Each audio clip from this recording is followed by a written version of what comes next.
स्वागत है आपका प्राइम टाइम इंडिया में। मैं हूं शकील बागमारे। 500 रुपए लेने नहीं पुलिस की गोली खाने आती हूं। दिल्ली की शाहीन बाग में सीए, एनपीआर और एनआरसी के खिलाफ हजारों खवातीन आज भी सड़कों पर धरना दे रहे हैं। 16 जनवरी को इनसे जुड़े एक वीडियो वायरल हुआ था जिसमें 500 रुपए लेकर इसे धरने में शामिल होने की बात कही थी एक युवक ने, मगर इस वीडियो पर शाहीन बाग के मुजाहिरीन में हिस्सा लेने वाली औरतों का कहना है कि ये वीडियो झूठा है। इनका कहना है कि हो सकता है दूसरे धरने में लोग पैसे लेकर जाते होंगे, मगर हम यहाँ पुलिस की गोली भी खाने तैयार बैठे हैं और इस तहरीक को जारी रखने के लिए हम अपनी जान देने को तैयार हैं।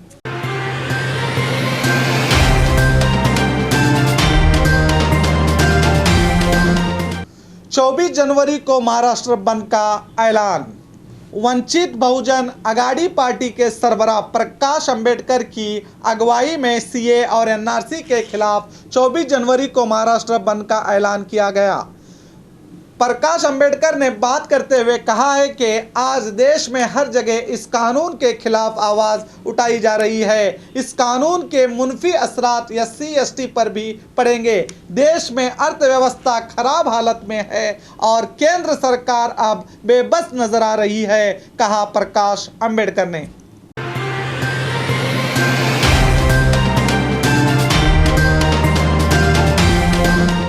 एनआरसी, एनपीआर और सीएए के खिलाफ दुनिया के कई ममालिक में एहतजाज। एनआरसी, सीएए और एनपीआर के खिलाफ पिछले एक महीने से ज़्यादा वक्त से देश भर में इस काले कानून के खिलाफ एहतजाज चल रहे हैं। अब इसकी गूंज दुनिया के कई ममालिक में भी सुनाई दे रही है। इंग्लैंड, जर्मनी, स्विट्ज़रलैंड, जनूबी अफ्रीका, पोलैंड और भी कई ममालिक में इस कानून के खिलाफ एहतजाज हो रहे हैं। हिंदुस्तान की बात अब आलमी मंजर पर आने के बाद मरकजी हुकूमत का क्या रुख रहेगा, ये तो आने वाला वक्त ही बताएगा।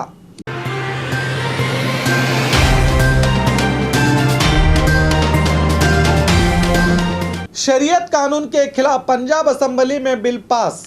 केरला के बाद दूसरी रियासत बन गई है पंजाब। पंजाब के सीएम कप्तान अमरिंदर सिंह ने सीए को हिंदुस्तान के सेकुलर ढांचे के खिलाफ बताया था। पंजाब में आज असेंबली में सीए कानून को रद्द करने की मांग वाली बिल को पास किया गया है। इसमें एनपीआर में भी बदलाव का मुतलबा पेश किया ताकि लोगों के बीच पहले इस कानून को लेकर डर को ख़त्म किया जा सके। अब पंजाब की हुकूमत इस कानून को अपनी रियासत में नाफिज नहीं करेगी, कहा पंजाब के सीएम ने।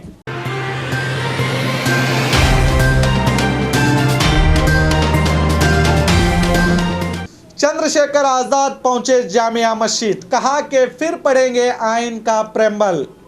पिछले दिनों भीम आर्मी की सरबराह को 1 महीने तक दिल्ली छोड़ने की शर्त पर कोर्ट से बेल दी गई थी, मगर इसकी परवाह न करते हुए वो अपनी रिहाई के बाद आज दस्तूर की हिफाजत के लिए फिर से जद्दोजहद का आगाज़ करते हुए आज जामिया मस्जिद पहुँचे और दस्तूर के प्रेम्बल को दोबारा पढ़ने का अज़्म किया। उनका कहना है कि मुल्क में जहाँ जहाँ इस कानून के खिलाफ एहतजाज हो रहे हैं वो वहाँ जाकर मरकज़ी हुकूमत की पॉलिसियों के खिलाफ लोगों को बेदार करेंगे।